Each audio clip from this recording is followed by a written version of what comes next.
کسی کو دھوکہ نہ دے۔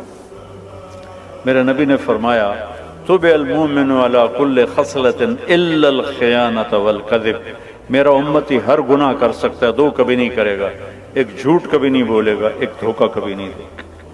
میرا امتی ہر عیب کر سکتا ہے، ایک جھوٹ کبھی نہیں بولے گا، ایک دھوکہ کبھی نہیں دے گا۔ حضرت جریر ابن عبداللہ نے اپنے نوکر سے کہا کہ منڈی سے گھوڑا خرید کے لا، میں پیمنٹ یہاں کر دوں گا۔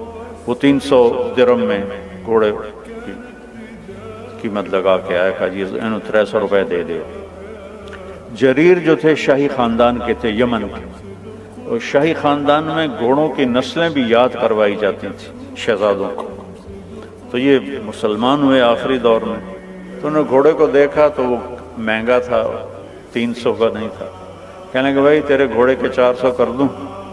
اس نے کہا جی کر دو۔ 500 کر دوں؟